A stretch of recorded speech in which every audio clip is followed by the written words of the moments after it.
Hari ini kita akan belajar tentang kitab Pengkhotbah 1, yaitu judulnya, temanya itu adalah menikmati hidup bersama Tuhan. Kenapa ini penting? Karena zaman sekarang itu, apalagi kita anak muda ya, anak muda itu kan lagi pusing-pusingnya soal duit, lagi pusing-pusingnya tentang yang namanya pernikahan, pacaran, atau mungkin tentang yang namanya masa depannya. Nah, jadi dari kitab Pengkhotbah kita belajar. Kita buka dulu deh kitab Pengkhotbah 1. Kita buka bersama-sama. Kalau ada yang bawa buku Alkitab seperti saya, silakan dibuka. Kalau ada yang buka Alkitab juga boleh. Gitu ya. Kitab Pengkhotbah. Saya akan jelaskan dulu Pengkhotbah ini siapa. Pengkhotbah ini adalah Salomo yang menuliskannya. Kalau beberapa waktu yang lalu kita sharing tentang yang namanya Kitab Kidung Agung, penulisnya juga Salomo. Ini adalah kitab Pengkhotbah yang dimana ini ditulis oleh Raja Salomo ketika dia sudah bertobat. Jadi waktu itu Salomo, ini sekalian background story-nya supaya teman-teman kalau baca Alkitab tahu bahwa kitab Pengkhotbah itu ditulis oleh Raja Salomo setelah dia bertobat.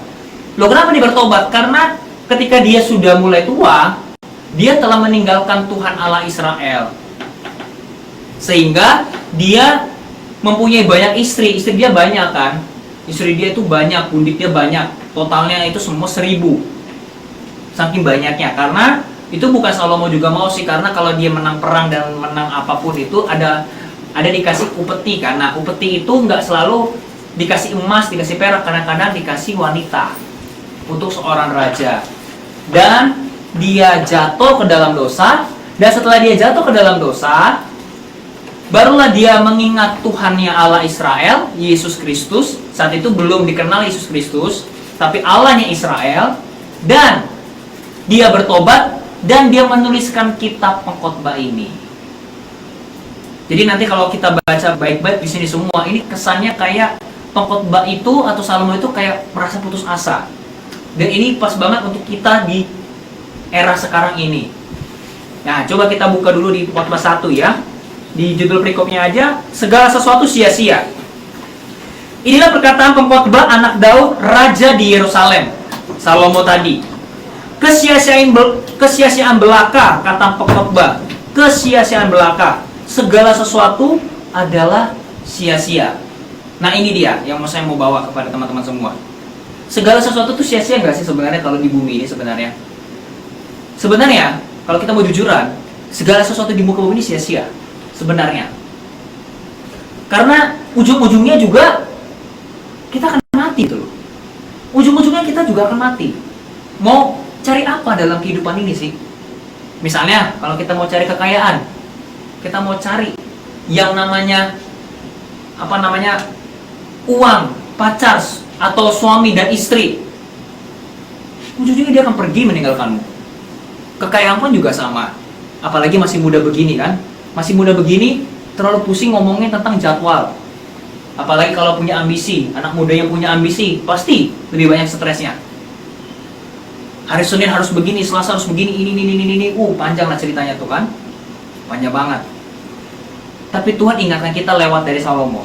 Segala sesuatu sia-sia, artinya begini, kalau kita tidak ikut Tuhan, maka apa yang kita lakukan itu semua sia-sia, teman-teman. Itu semua sia-sia. Sia-sialah kita bangun pagi, kita tidak menyapa Tuhan, lalu kita bikin aktivitas. Itulah kenapa ada orang banyak stresnya. Itulah kenapa orang di zaman sekarang itu banyak yang bunuh diri juga. Banyak yang orang akhirnya meninggalkan Tuhan. Karena apa? Karena sekedar cuma dapat duit. Bukan berarti kita nggak perlu duit. Kita semua perlu duit kok. Tapi Tuhan ingin supaya kita tuh jangan fokus kepada angka. Jangan fokus kepada angka, teman-teman. Di sini kita bikin lanjut lagi. Apa gunanya manusia berusaha dengan jeripaya di bawah matahari? Keturunan yang satu pergi dan keturunan yang lain datang, tetapi bumi tetap ada. Matahari terbit, matahari terbenam, lalu terburu-buru menuju tempat ia terbit kembali. Ini kalau kita baca sampai bawah, sampai kayak ayat ke-10 lah, kita akan lompat. Adakah sesuatu yang dapat dikatakan, lihatlah ini baru, tetapi ini sudah ada dulu, lama sebelum kita ada. Maksudnya begini, segala sesuatu dalam muka bumi, pertama sia-sia, tahu kenapa? Karena tidak ada satupun yang baru. Contoh, zaman sekarang orang pakai chattingan. Zaman dulu sudah ada nggak sih chattingan sebenarnya? Sudah ada, tapi bentuknya aja yang beda. Bentuknya doang yang beda. Dulu pakai pos, atau dulu bisa pakai burung, kirim pesan. Tapi sekarang bisa pakai teknologi. Tidak ada sesuatu pun yang baru. Kalau teman-teman baca nih, makanya nanti dah. Tapi saya kasih bocoran dikit ya. Kalau teman-teman baca kitab Pengkhotbah, rasanya tuh Salomo itu kayak putus asa banget dah. Dia akan banyak sekali mengatakan usaha menjaring angin atau semua sia-sia. Ini adalah kitab di mana untuk mengingatkan kita semua bahwa hidup ini jangan mencari kekayaan dulu. Bahwa hidup ini jangan mencari apa yang menurut kita baik dulu. Yang menurut kita baik belum tentu menurut Tuhan itu baik. Makanya kalau kita lihat kita langsung lompat saja ya. Pengajaran hikmat dari sia-sia di ayat yang ke-12, kita langsung lompat saja. Aku pengkhotbah adalah raja atas Israel di Yerusalem. Aku mau membulatkan hatiku untuk memeriksa dan menyelidiki dengan hikmat segala yang terjadi di bawah langit. Itu pekerjaan yang menyusahkan yang diberikan Allah kepada anak-anak manusia untuk melelahkan diri. Nah, sebenarnya kita sudah dikasih bocoran hari ini. Bahwa kita capek hari ini, itu memang juga datang dari Tuhan. Kita capek kerja, itu datang dari Tuhan. Kita capek mencari sesuatu, itu datang dari Tuhan. Karena Salomo juga mengatakan begini, aku membulatkan hati untuk memeriksa. Kenapa dia sampai memeriksa dan menyelidiki? Karena dia udah punya semua. Bayangin, orang seperti ini punya harta, tahta, dan wanita loh. Kurang apa dia coba? Kaya. Terkenal nggak? Terkenal. Raja Daud, bapaknya. Raja Daud, bapaknya. Dia punya segalanya. Salomo itu dijadikan contoh oleh Tuhan supaya setiap kita di sini jangan tunggu kamu itu nggak punya apa-apa baru kamu meninggalkan segala sesuatu untuk Tuhan. Maksudnya itu begini, kalau kita belum kaya, jangan tunggu udah kaya baru deket Tuhan. Jangan dulu. Atau enggak dia ngomongnya begini, pernah nggak sih kalian kalau lagi nongkrong itu bareng, ada orang ngomong gini, gue mah karena nggak kaya, gue tuh karena nggak kaya aja bro, kalau gue kaya, aduh gue bisa nolong ini, gue bisa nolong itu, gue bisa nolong ini. Dia selalu menuding, apalagi mungkin ada orang-orang tertentu yang berpikir, gue kan nggak kaya, tapi itu orang kaya, ya ampun parah ya hidupnya ya. Selalu kita tuding orang kaya, selalu tuding orang kaya. Tapi kita lupa, kenapa dia bisa kaya? Itu karena pemberian Tuhan. Dan kenapa orang itu mungkin tidak kaya? Karena siapa tahu ketika dia kaya dan ninggalin Tuhan. Jadi dari sini kita jelas banget bahwa segala sesuatu itu menyusahkan. Jadi ingatkanlah kepada dirimu sendiri. Tuhan ingin kita hari ini untuk belajar segala sesuatu sia-sia. Artinya apa? Hari ini kamu bisa bersantai dulu. Jangan terlalu bergebu-gebu jadi orang. Saya tidak ajarkan kalian nggak punya visi ya, nggak punya ambisi. Punya ambisi perlu, visi perlu. Tapi kalau terlalu banyak kerja atau terlalu banyak apa yang kamu ingin, kamu ini mau itu, kamu nggak akan pernah semua jadi. Karena kamu akan dapat fasenya nanti. Karena sini dibilang begitu kan, aku telah melihat segala perbuatan dari ke-14 tuh yang dilakukan orang di bawah matahari. Tetapi lihatlah, segala sesuatu adalah kesia-siaan dan usaha menjaring angin. Yang bongkok tak dapat diluruskan dan yang tidak ada tak dapat dihitung. Aku berkata dalam hati, lihatlah, aku telah memperbesar dan menambah hikmat lebih daripada semua orang yang memerintah atas Yerusalem sebelum aku. Dan hatiku telah memperoleh banyak hikmat dan pengetahuan. Aku telah membulatkan hatiku untuk memahami hikmat dan pengetahuan, kebodohan dan kebebalan. Tetapi aku menyadari bahwa hal itu pun adalah usaha menjaring angin. Karena di dalam banyak hikmat ada banyak susah hati. Dan siapa memperbanyak pengetahuan, memperbanyak kesedihan.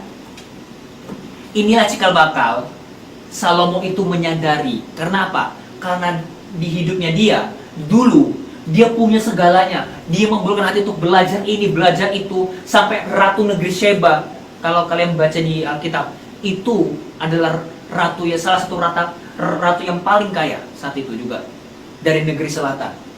Saking dia mau belajar, investasi lah dia untuk belajar dari seorang motivator saat itu, yaitu namanya Raja Salomo. Tapi itu pun sia-sia. Itu pun sia-sia. Sekarang pertanyaannya adalah, buat apa kamu hidup sekarang ini? Itu yang harus kita renungkan hari ini. Buat apa? Toh juga nanti kalau misalnya contoh apa yang kita banggakan semua, toh juga nanti hilang loh sebenarnya. Apa yang kita melakukan hari ini semua akan bakal hilang. Saya pernah ada baca orang, ya, dia itu ini orang pinter sih kalau menurut saya ya. Dia sampai dapat 3 gelar sekaligus karena dia itu kerjanya dari pagi sampai malam itu mengikuti kuliah. Tapi dalam jurusan yang berbeda-beda. Jurusannya itu berbeda-beda, dia ada 3. Tapi tahu, ketika dia sudah lulus saat itu, berapa hari kemudian dia lagi main ke pantai, dia meninggal. Ironis gak? Dapat gitu kan, dia wisuda 3 gelar. 3 gelar sekaligus loh. Bayangin, 3 gelar sekaligus. Tapi beberapa hari kemudian dia meninggal. Sia-sia nggak sebenarnya? Coba ngomong aja di dalam hatimu. Sia-sia nggak? Menikmati hidup nggak sebenarnya? Ini bukan berarti saya bilang, oh kalau kayak gitu kita nggak perlu kuliah. Bukan. Tapi selama kita hidup hari ini, Tuhan mau apa? Kita menikmati hidup lah. Nikmati hidupmu sekarang. Kalau hari ini kamu belum punya pacar, nikmatilah masa singlemu itu. Kalau hari ini kamu sudah punya pacar, nikmatilah masa pacaranmu.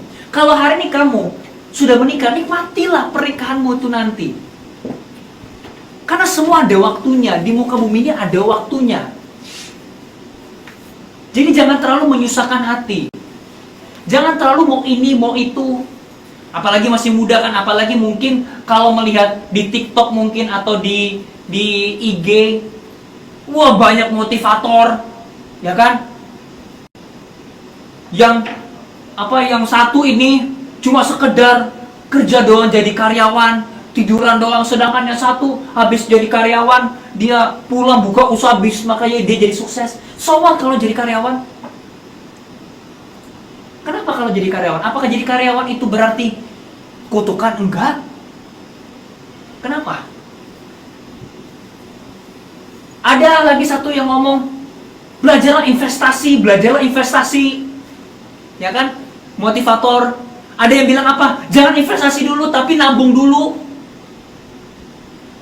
Sampai ada yang dibodoh-bodohi. Tapi kalau sekali Tuhan ambil, boom semua. Kamu bisa apa? Makanya kenapa Firman Tuhan mengatakan begini kan, kesusahan sehari, biarlah sehari tahu itu artinya apa. Bukan berarti kita nggak punya perencanaan. Kita punya perencanaan. Tapi kalau hari ini kita susah, satu udah cukup, satu aja. Jangan terlalu semua itu di sini. Kadang-kadang kita begitu kan. Apalagi kalau mungkin yang udah kerja nih, yang udah kerja kesel sama orang kantor, dibawa ke rumah. Akhirnya apa? Berantem sama orang rumah. Atau enggak, lagi ribut sama orang rumah atau ribut sama pacar, dibawa ke kantor. Berantem sama orang kantor. Kenapa? Semua di sini. Bisakah kita jangan di sini semua gitu loh? Caranya banyak. Kalau orang dunia kan caranya tulis jadwal dan sebagainya. Tapi simple aja, carilah Tuhan dulu.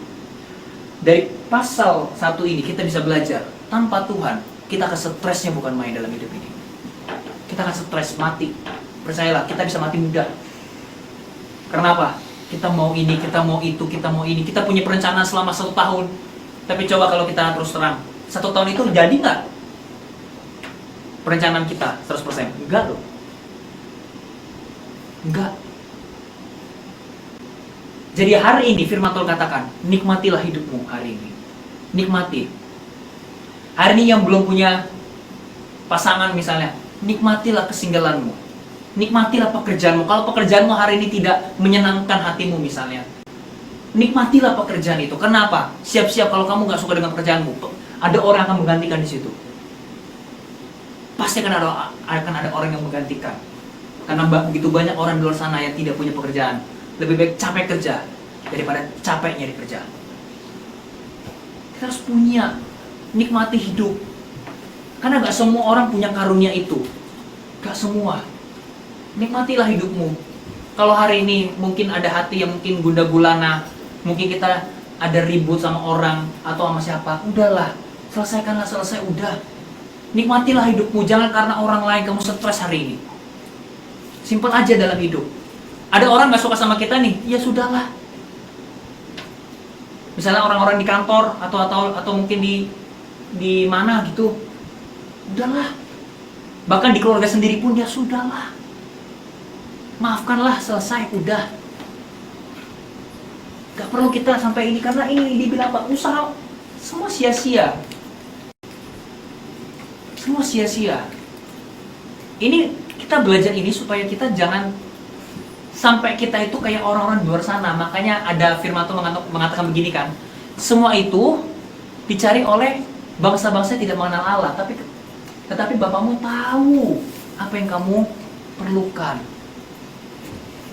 Bapamu tahu. Kenapa Tuhan suruh kita menikmati hidup? Bapamu tahu kamu butuh apa soalnya. Bapamu tahu. Jadi belajarlah untuk bisa mengerti firman Tuhan dengan sungguh-sungguh. Belajarlah kita mengerti. Ya. Misalnya lagi, saya kasih contoh-contoh aja deh. Gimana sih cara kita menikmati hidup? Satu, ini saya kasih poinnya aja supaya kita gak lama. Satu, tidur. Karena biasanya anak muda itu susah untuk tidur, ya kan? Apalagi kalau tidur, ada nggak sih yang pernah tidur tapi capek?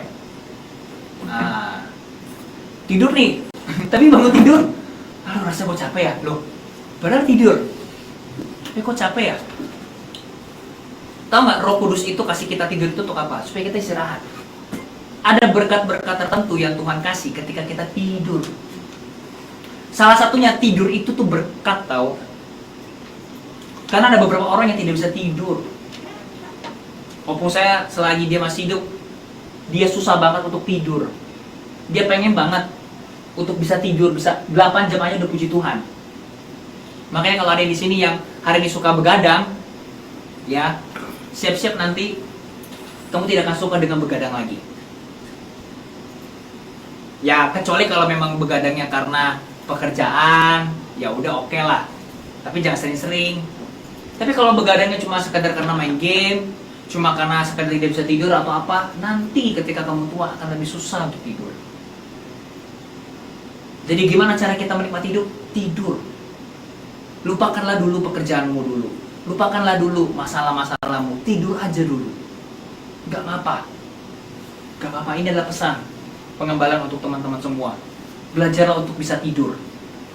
Belajarlah untuk kalau tidur itu tidak pikirkan, aduh besok gua ngapain ya? Aduh, gua kerjaan belum selesai, gua belum ada teman, gua belum ada ini. Gak perlu sama sekali. Nikmatilah hidupmu dengan cara apa? Pertama, tidur dulu. Kedua apa? Nikmatilah bersama dengan keluargamu hari ini. Suatu saat kamu tidak akan bersama dengan keluargamu nanti. Ada waktunya nanti. Kalau kamu punya orang tua, punyalah waktu untuk mereka. Ada suatu waktu kamu tidak bisa lagi sama dia. Bahkan bukan cuma sama orang tua, sama keluargamu yang di rumah. Sekalipun mungkin kamu bukan satu darah daging misalnya, mungkin di sini ada yang tinggal sama iinya kah, atau tinggal sama tantenya lah, atau sama siapa. Nikmatilah bersama dengan mereka. Nikmati hidup itu, karena itu tidak akan bisa kembali. Percayalah, itu tidak akan bisa kembali.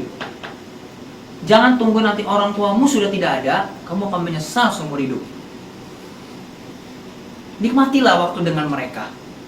Jangan terlalu banyak bekerja dulu. Kesannya kayak saya mengajarkan malas ya? Enggak.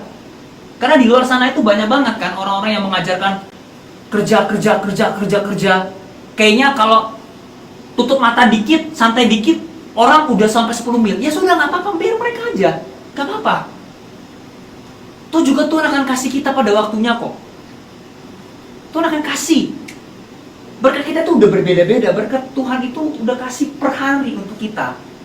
Sama seperti Tuhan kasih mana bagi orang Israel. Tuhan sudah kasih per hari untuk kita. Jangan kita ambil berkat sehari merasa kurang. Jangan kita ambil selama 3 hari kita belum mampu. Makanya nikmatilah hidupmu dengan apa? Dengan keluargamu. Dengan keluarga, dengan mungkin dengan teman-temanmu juga. Boleh. Kalau hari ini ada teman, boleh bersama dengan teman-temanmu. Gak apa-apa loh nongkrong sekali-sekali. Gak apa-apa. Nikmatilah hidup hari ini.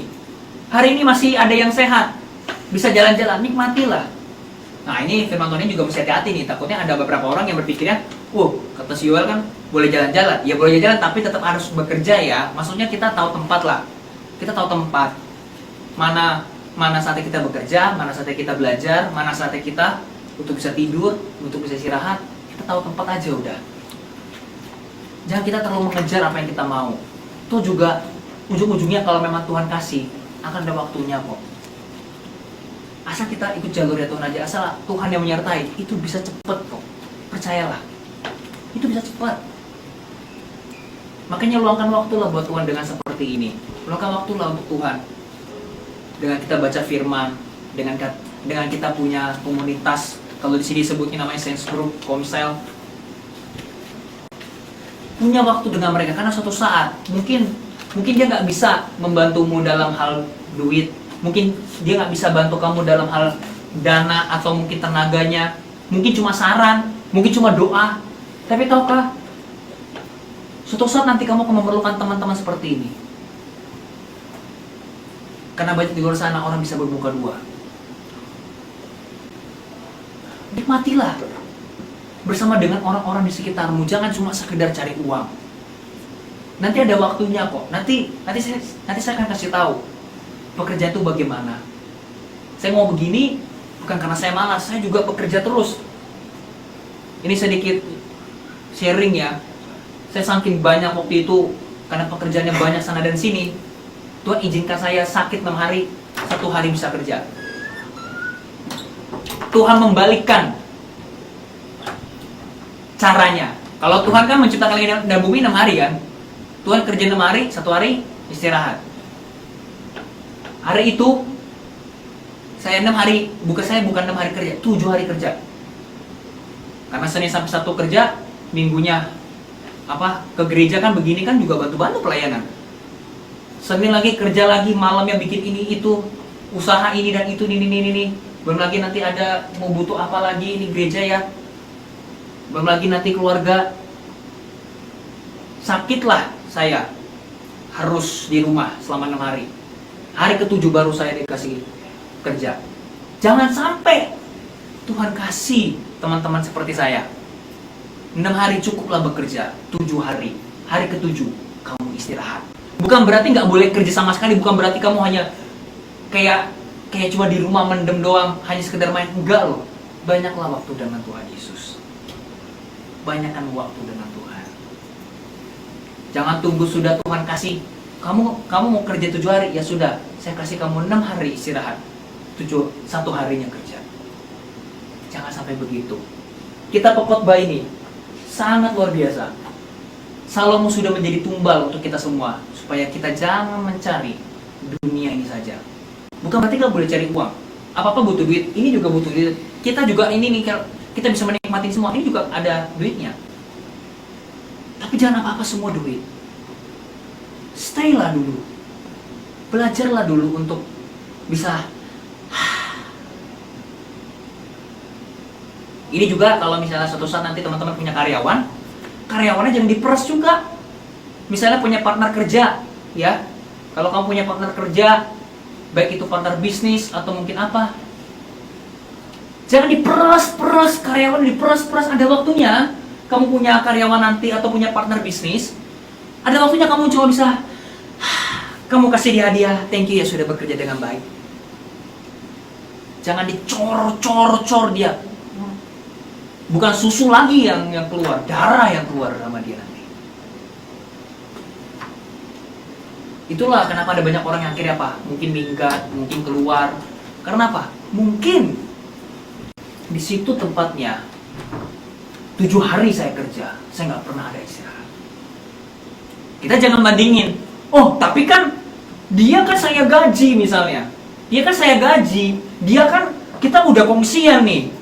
Lu kan apalagi dia itu dapatnya 70%, sedangkan gue cuma 30%, masa kerjaan gue lebih banyak? Dia kan 70%, harusnya dia lebih banyak kerjanya. Kita bisa lihat kenapa dia bisa begitu. Beda hal kalau dia malas ya. Kalau malas ya udah, lebih baik ya sudahi. Tapi kalau dia nggak malas, mungkin kita bisa cek diri sendiri. Apakah gue terlalu menekan dia? Sama pasangan juga sama. Kalau pasangannya selalu bilang, kamu harus begini ya, kamu harus begini ya, kita pengen dia tuh harus kayak apa yang kita mau. Setting dia, pokoknya tahun depan kita begini, pokoknya tahun depan kita nikah ya, pokoknya tahun depan kita ini ya. Dan tidak nyampe, stres. Udahlah, kalau nggak terlalu nyampe semua, minimal kamu bisa nyampe sesuai dengan apa yang kamu mau. Udahlah. Kalau kamu punya visi ke matahari, minimal sampai ke bulan, udah. Gitu loh. Kalau hari ini, tahun ini ada yang punya niatan buat menikah misalnya, terus tahun ini nggak jadi, nggak apa-apa. Minimal punya hati dulu untuk menikah itu udah bagus, karena nggak semua orang mau menikahimu. Yang wanita misalnya.